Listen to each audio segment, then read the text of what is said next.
Kisah tentang pasukan gajah. Ma'asyiral muslimin yang dimuliakan Allah Subhanahu wa taala, ikhwan akhwat yang dimuliakan Allah Azza wa Jal. Awal kisah ini berasal dari sebuah negeri di Yaman namanya Najran. Yaman ada satu negeri namanya Najran.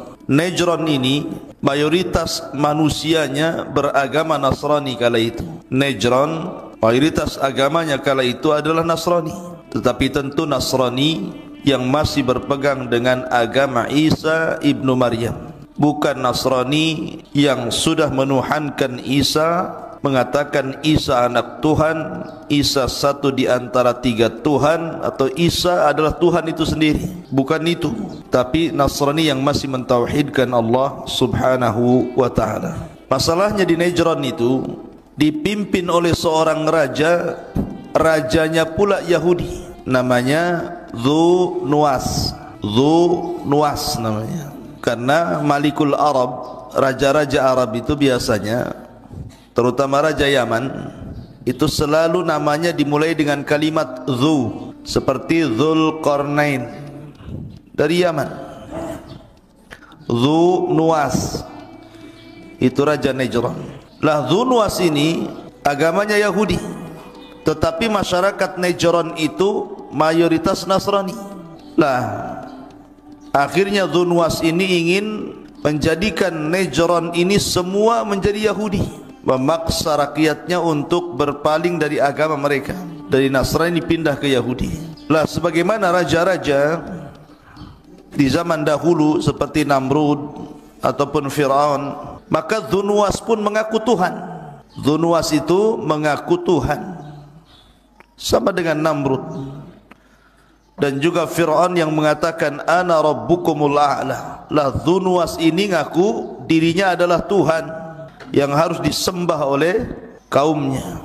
Untuk supaya meyakinkan bahwa dirinya adalah Tuhan, Dzu Nuwas ini punya tukang sihir.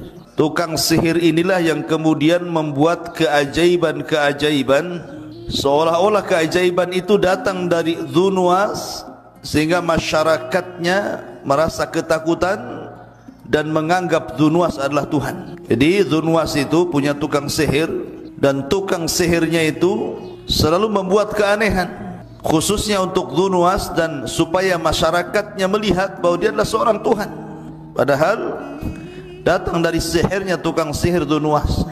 Lah kata tukang sihirnya Dzu Nuwas sudah tua, akhirnya dia ngomong sama Dzu Nuwas untuk dicarikan anak muda, biar saya bisa belajar dan mengajarkan sihir kepada anak muda itu. Kalau aku mati dia penerusnya. Maka oleh Dzu Nuwas dicarikan anak muda yang cerdas, kemudian belajar kepada tukang sihir itu.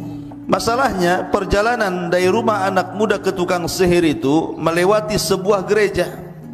Di zaman itu agamanya Nasrani mayoritas. Dia penasaran, masuk dia ke gereja, rupanya berjumpa dengan sang rahib. Belajarlah anak muda ini kepada sang rahib, tetapi di satu sisi dia datang ke tukang sihir dan belajar sihir. Jadi dua pelajaran dia belajar. Pertama belajar tauhid kepada seorang rahib yang ada di gereja itu. Yang kedua belajar kesyirikan kepada tukang sihir. Itu ilmu yang berseberangan tuh, satu tauhid, satu syirik pula. Satu sihir, satu tentang tauhid. Sampai intinya ketika meninggal tukang sihir itu, kemudian ilmunya sudah diberikan kepada anak muda itu, maka anak muda itu justru tidak membantu raja, karena dia justru cenderung kepada ajaran sang rahib dibandingkan tukang sihir. Akhirnya dia pun berkelana tidak mau melindungi raja dengan sihirnya. karena dia yakin bahwa itu tidak benar dan yang benar ajaran sang pendeta. Dan dia pun menjadi tukang obat, menjadi pengobat, dan banyak disembuhkan dan mampu menyembuhkan berbagai macam penyakit. Sampai akhirnya ada menterinya raja Dzunwas itu buta, bisa disembuhkan pula sama dia penyakit buta itu. Tetapi walaupun dia sebagai penyembuh seperti itu, tetapi itu sarana dakwah bagi dia. Jadi sambil mengobati orang, sambil berdakwah mengajak kepada tauhid. Dan banyak orang yang beriman dengan anak muda ini. Jadi banyak orang yang beriman kepada Allah, mentauhidkan Allah gara-gara anak muda ini. Karena dalam setiap pengobatannya dia mensyaratkan untuk beriman dulu kepada Allah, baru diobati gitu ya. Termasuk Perdana Menteri Dzunwas ini yang buta kemudian melek tadi, dia pun akhirnya beriman dengan Allah gara-gara anak muda itu. Lah ketika berjumpa dengan Dzunwas, kaget loh. Kamu kemarin buta, kenapa sekarang sudah melihat? Siapa yang menyembuhkan? Maka menteri ini tidak mengatakan anak muda itu, tetapi mengatakan Allah yang menyembuhkanku. Marah Dzunwas. Gimana dia ngaku Tuhan, tiba-tiba kemudian di sampingnya ngomong yang menyembuhkannya Allah. Berarti ada Tuhan selain dia, kan begitu? Maka disiksanya orang ini, dipaksa siapa yang menyembuhkannya. Rupanya ditangkap pula anak muda itu. Terakhir anak muda itu ngaku siapa yang mengajarkannya sang rahib, ditangkap juga sang rahib. Tiga-tiganya ditangkap, masuk ke dalam sel. Kemudian sang raja pun menyiksa tiga-tiganya ini, suruh murtad dan mengakui ketuhanannya. Tetapi tiga-tiganya tetap istiqomah. Pertama dipanggilnya menterinya itu, karena tidak mau kufur, akhirnya digergaji dari atas kepala sampai kaki, terbelah jadi dua. Dari sini digergajinya sampai belah jadi dua. Mati-matilah digergaji. Kemudian gurunya sang anak muda itu dipanggil lagi, sang rahib, suruh murtad, enggak mau, digergaji lagi, mati. Anak muda ini ketika mau digergaji, sang raja enggak mau. Saya mau membuat perhitungan dengan anak muda ini, gara-gara dia gaduh semuanya. Akhirnya dia mengutus prajuritnya, bawa anak muda ini, lempar di atas gunung. Akhirnya dibawalah oleh prajurit anak muda ini ke atas gunung. Anak muda ini berdoa kepada Allah agar Allah melindungi dia. Dan Allah kabulkan sampai di atas gunung. Tiba-tiba gunung itu menggema, gempa besar. Para prajuritnya pada jatuh mati. Gara-gara gempa itu, prajurit yang mengangkat dia ke atas gunung mati semua, kecuali anak muda itu masih hidup. Dia turun. Kaget sang raja melihat dia masih hidup. Ditangkap lagi anak muda itu. Kata sang raja, bawa dia ke tengah lautan, lempar di tengah lautan. Ketika di tengah lautan, anak muda ini berdoa lagi kepada Allah. Tiba-tiba datang ombak menghampas seluruh kapal prajurit raja. Akhirnya karam, mati semua.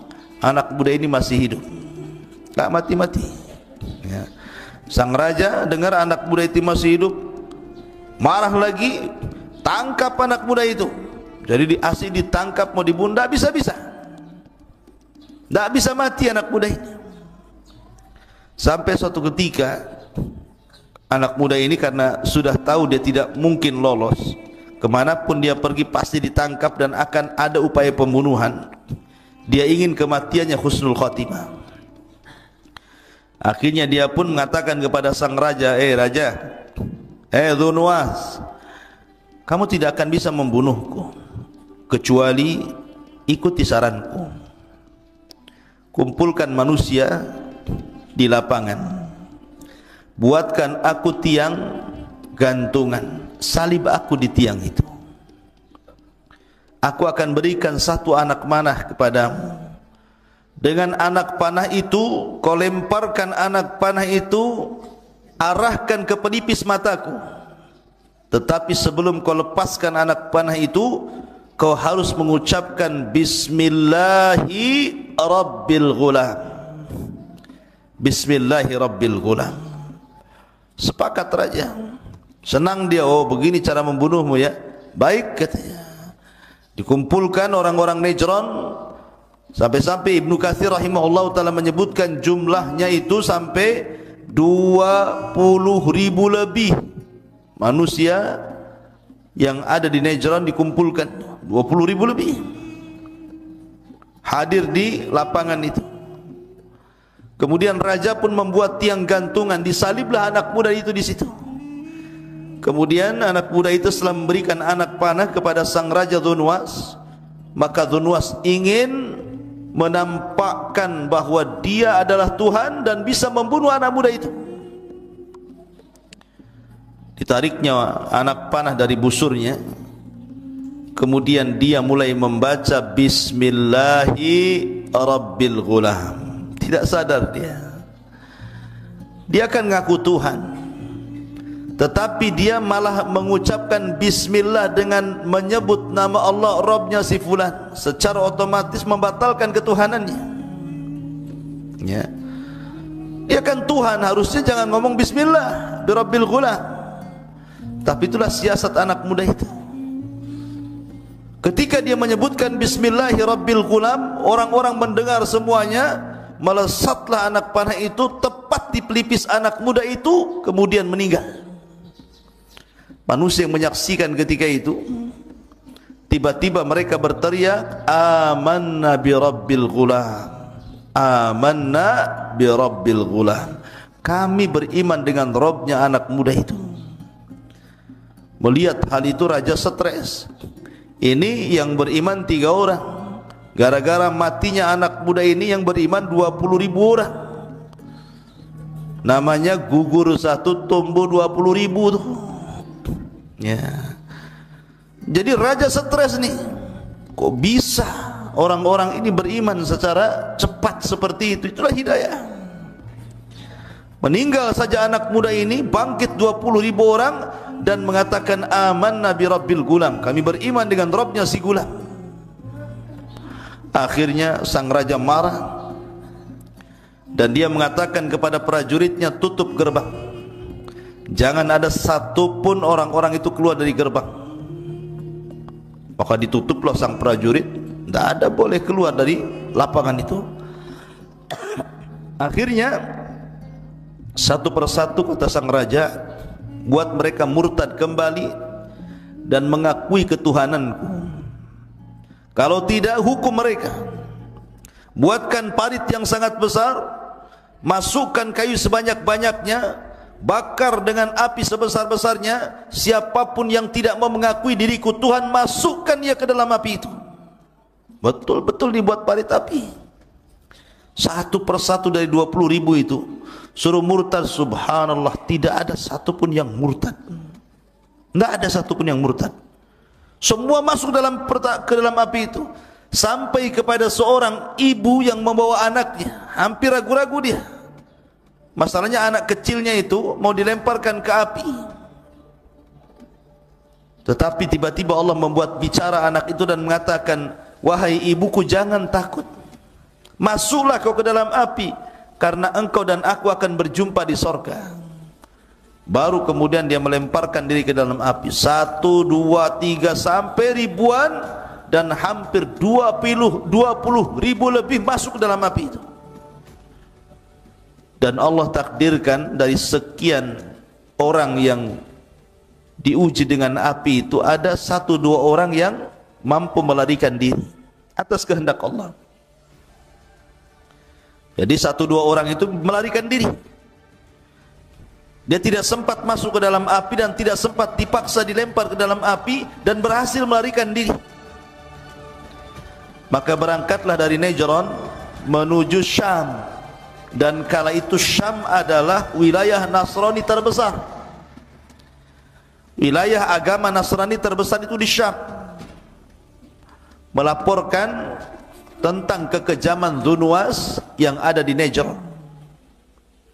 Marahlah Malikus Syam, Raja Syam ini, ketika orang-orang Nasrani Najran disiksa, dibakar hidup-hidup. Maka tentu ada dalam dunia militer itu ada namanya jiwa korsa namanya. Sesama agama kan, kayak kita lah, kalau ada orang Islam dibantai kan kita marah juga gitu ya. Maka orang Syam ini marah gitu. Ditulisnya surat ditujukan kepada Ethiopia, Raja Habasyah. Karena yang paling dekat dengan Yaman itu Ethiopia. Maka ditulislah surat oleh Raja Syam kepada Raja Ethiopia yang ada di Habasyah agar menyelesaikan urusan Najran. Setelah kemudian Raja Habasyah membaca kabar daripada Raja Syam tentang pembantaian di Najran terhadap orang-orang yang beragama Nasrani, marahlah Raja Habasyah ini, karena Habasyah juga negeri yang banyak mayoritas Nasrani kala itu. Maka diutuslah dua pasukan besar dipimpin oleh dua jenderal. Pertama namanya Abrahatul Asram. Ini muncul nama Abraha di sini. Ya, pertama namanya Abrahatul Asram. Yang kedua namanya Riyadh. Jadi Raja Ethiopia mengirim dua jenderal besar dengan pasukan besar. Pertama dipimpin oleh Abrahatul Asram, yang kedua dipimpin oleh Riyadh. Berangkatlah dua jenderal dengan dua pasukan ini dari Habasyah menuju Najran, Yaman.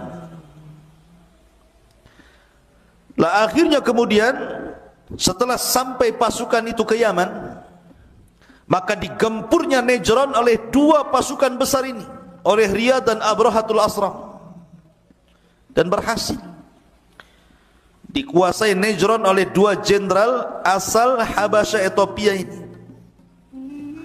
Kemudian Dzunwas pun melarikan diri. Akhirnya kemudian dikejar dan berhasil dibunuh di lautan.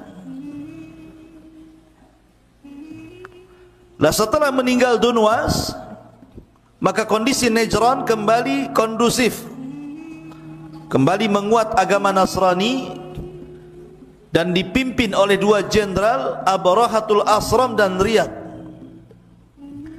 Dalam sebuah daerah, ikhwan, tidak mungkin dipimpin dua orang. Wali kota saja di Batam satu, sama dengan gubernur satu. Tidak mungkin wali kota dalam satu daerah dua. Bisa pecah kongsi nanti.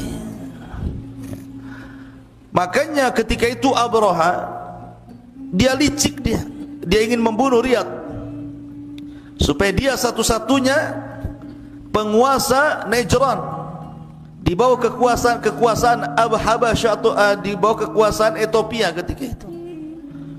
Akhirnya dengan kelicikan Abraha, dengan taktik dan politiknya Abraha, akhirnya Abraha berhasil membunuh kawannya sendiri namanya Riyadh. Ketika Abraha membunuh Riyadh, marah ini Malikul Habasyah ini, Raja Ethiopia ini, kok bisa jenderalnya dibunuh oleh Abraha. Akhirnya kemudian ngirim surat kepada Abraha, seolah-olah mengatakan, kenapa kau bisa membunuh Riyadh? Kalau kau tidak bisa mendatangkan alasan itu, kami akan datangkan pasukan yang besar dan akan membunuhmu dan akan membunuh pasukan. Akhirnya Abraha pun ingin menangkan Raja Ethiopia. Cerdas Abraha ini. Dibawanya emas-emas dari Yaman, dibawanya barang-barang berharga dari Yaman, termasuk tanah Yaman. Kemudian dikirim ke Ethiopia dan mengatakan, sesungguhnya kami tidak memberontak Anda wahai raja, kami tetap berada di bawah kekuasaan Ethiopia. Dari situ sang raja akhirnya percaya dengan Abraha, kemudian mengukuhkan kekuasaan Abraha menjadi wakil dari Habasyah Ethiopia untuk memegang Najran, Yaman. Maka jadilah Abraha raja Najran menggantikan Dzunwas. Lah setelah Abraha menjadi raja, Abraha ini kan bukan orang Arab, tidak pandai pun berbahasa Arab. Dia melihat kebiasaan orang-orang Arab. Yaman itu kan Arab, kalau Ethiopia bukan Arab.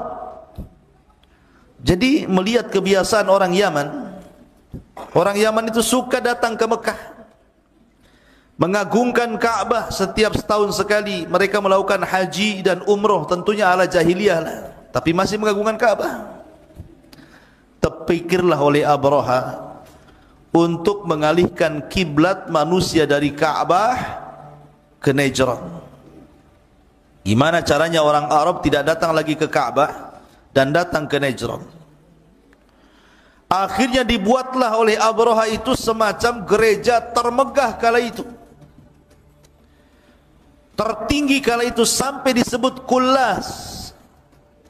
Diambil dari kolam suah. Kolam suah itu peciah bahasa Arabnya. Saking tingginya disebut Kullas. Tinggi banget gerejanya itu, tinggi sekali, besar, megah, tinggi gitu kan gerejanya. Sampai kalau negak ke atas itu kopiahnya jatuh, saking tingginya itu, lehernya pegel. Setelah kemudian jadi dengan megahnya, dibangun dengan emas, dibangun dengan benda-benda yang sangat mewah gitu ya.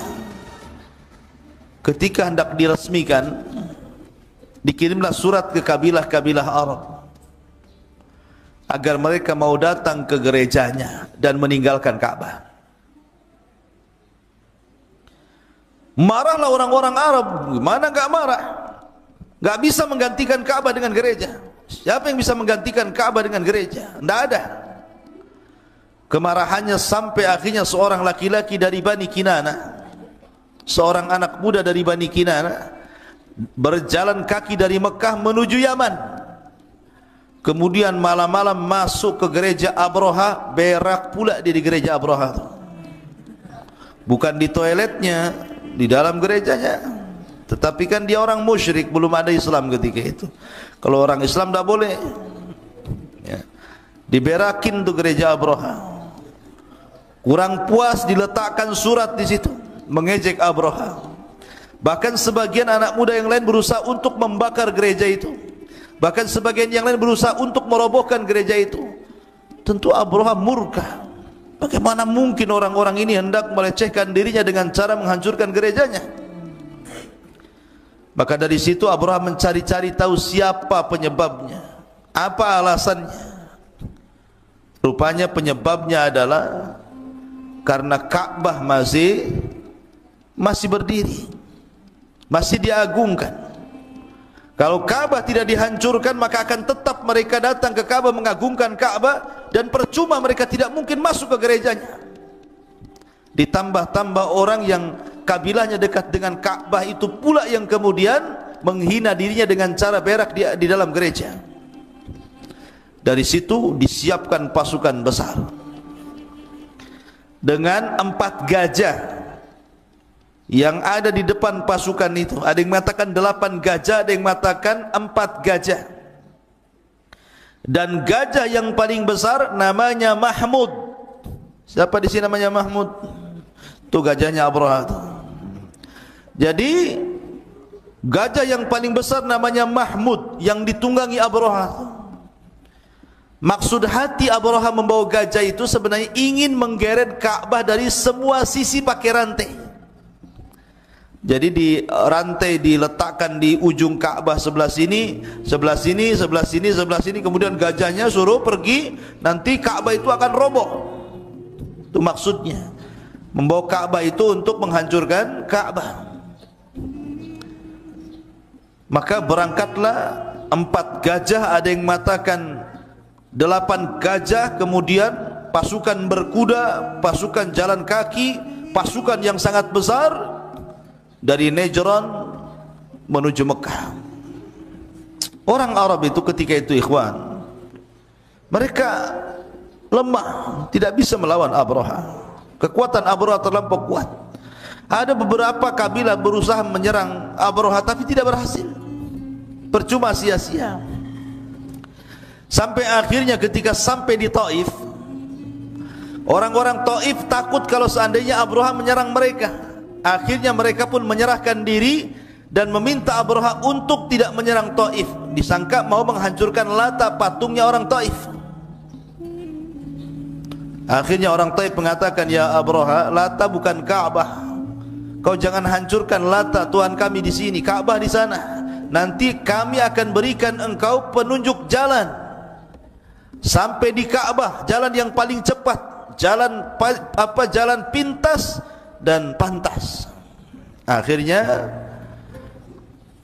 seorang laki-laki namanya Abu Rughal namanya, menjadi penunjuk jalan Abraha.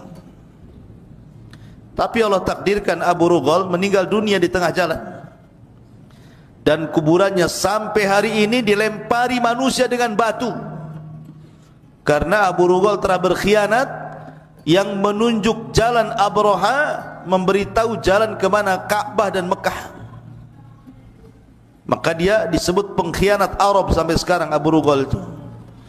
Jadi kalau orang Arab melihat pengkhianat itu disebut Abu Rughal, anta Abu Rughal katanya, kamu ini pengkhianat.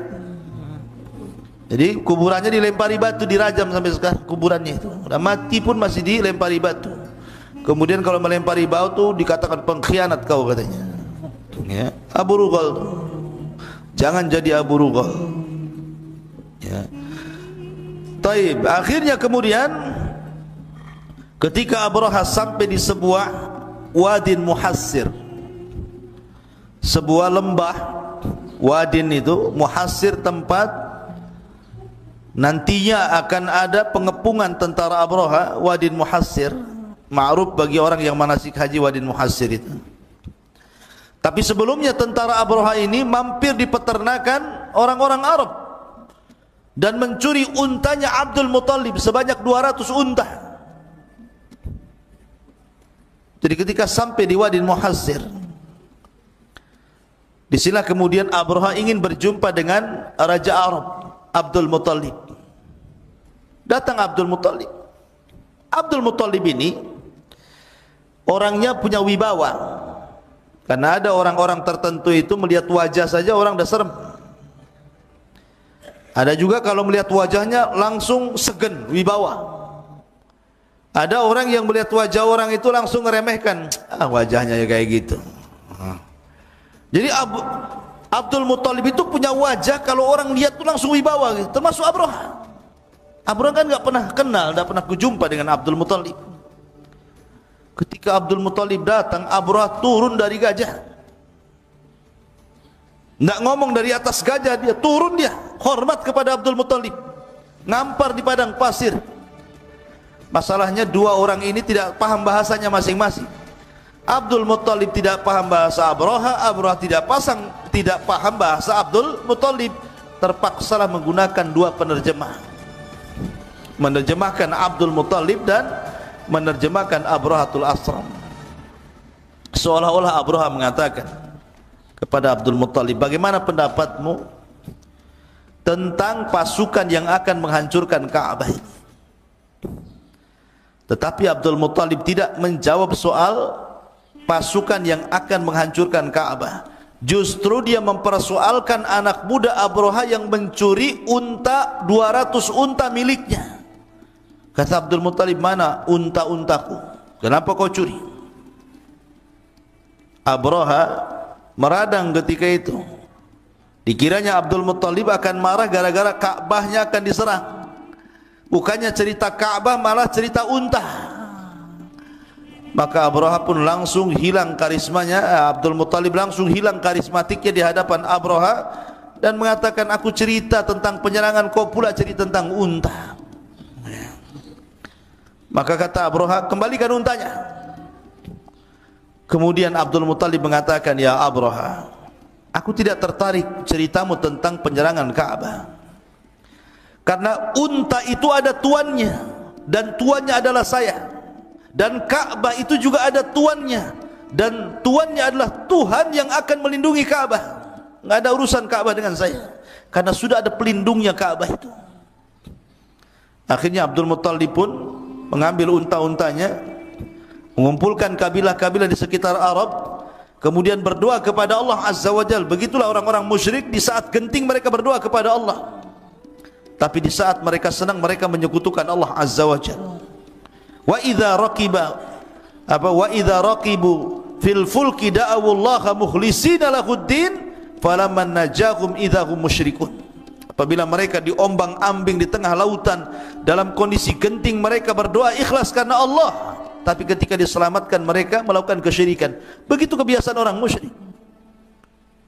Abdul Muttalib pun bermunajat kepada Allah untuk supaya warganya tidak ada yang kena, Ka'bah tidak hancur dan begitu seterusnya. Akhirnya mereka pun disuruh naik ke mana? Ke Jabal Abi Qubais, yang sekarang jadi istana raja. Naik semua ke Jabal Abi Qubais, mau melihat apa yang terjadi dengan Abraha dan pasukannya di atas gunung itu. Maka semua kabilah-kabilah yang dekat dengan Ka'bah naik semua ke Jabal Abi Qubais, dilihatin dari atas tuh, mau apa Abraha tuh. Ketika Abraha sudah mendekati Ka'bah, kan di Wadin Muhassir itu kan sudah mendekati Ka'bah, tiba-tiba untanya nggak mau gerak. Disuruh menghadap Ka'bah, jalan ke Ka'bah nggak mau jalan, tapi ke tempat lain mau dia. Kalau disuruh berdiri jalan ke arah Ka'bah nggak mau, langsung deprak lagi. Tapi kalau diarahkan ke selain Ka'bah langsung berdiri dan siap jalan gitu kan. Ada apa ini? Ya kok begini? Akhirnya kemudian Allah Subhanahu wa taala menghendaki lain. Tiba-tiba langit gelap, bukan karena awan. Ketika Abraha dan pasukannya melihat ke langit, rupanya gelapnya langit itu karena tertutup oleh burung-burung laut yang berwarna hitam. Itulah burung ababil. Allah kirim burung-burung laut yang disebut dengan ababil.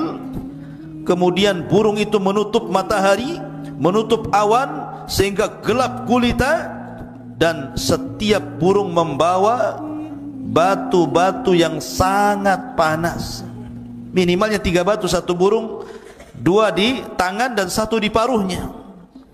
Kemudian mereka pun melempari batu itu melesat seperti tembakan senapan. Kalau mengenai dadanya tembus ke belakang, mengenai kepalanya tembus ke belakang ke tengkuknya. Makanya Allah Subhanahu wa taala permisalkan seperti daun yang dimakan ulat. Lihat daun kalau dimakan ulat kan tembus tuh. Ya. Dari sini Allah Subhanahu wa taala gambarkan dalam Al-Qur'an peristiwa ini diabadikan, yang kemudian Allah Subhanahu wa taala firmankan dan dijadikan surat yang sangat pendek dalam Al-Qur'an dan dibaca sampai kiamat dibangkitkan. Apa suratnya? Suratul Fil, yang antum semua sudah hafal. Alam tara kaifa fa'ala rabbuka bi ashabil fil alam yaj'al kaidahum fi tadlil wa arsala alaihim tayran ababil tarmihim bihijaratin min sijil faja'alahum ka'asfin ma'kul. Tidakkah engkau lihat wahai Muhammad apa yang terjadi, apa yang diperbuat Rabbmu terhadap ashabul fil, pasukan Abrahatul Asram yang membawa pasukan gajah untuk menyerang Ka'bah itu. Alam tara kaifa fa'ala rabbuka bi ashabil fil alam yaj'al kaidahum fi tadlil, bukankah kami jadikan tipu daya mereka sia-sia? Lihat bagaimana Allah Subhanahu wa taala membatalkan makar mereka. Wa makaru makran wa makarna makran wallahu khairul makirin. Silakan kalian buat makar, Allah juga punya makar sendiri, dan sebaik-baik makarlah makarnya Allah Subhanahu wa taala. Fi tadlil wa arsala alaihim tayran ababil, kami utus kepada mereka burung-burung ababil, tarmihim yang melempar mereka dengan batu-batu itu, faja'alahum ka'asfin ma'kul, maka Allah jadikan mereka seperti daun yang dimakan ulat, hancur. Ya, termasuk Abrahatul Asram. Maka orang itu setiap dilempar oleh batu-batu itu langsung meleleh dagingnya. Tidak ada yang selamat dalam peristiwa ini. Abraha sempat diselamatkan dan sampai di Son Ayaman, tapi kemudian juga Allah Subhanahu wa taala mengadab Abraha dan tetap mengalami kematian. Maka akhirnya terjadi irhasat, keajaiban-keajaiban dunia, karena setelah peristiwa ini 50 hari lahirlah baginda sallallahu alaihi wasallam sebagai sayyidul anbiya wal mursalin, penutupnya para nabi dan rasul. Dari peristiwa ini 50 hari setelahnya lahirlah Rasulullah. Makanya cerita Ashabul Fil disebut irhasat. Irhasat itu nama lain daripada mukjizat. Tapi irhasat itu keanehan yang terjadi sebelum Rasul diangkat menjadi nabi dan rasul, namanya irhasat. Ini keanehan.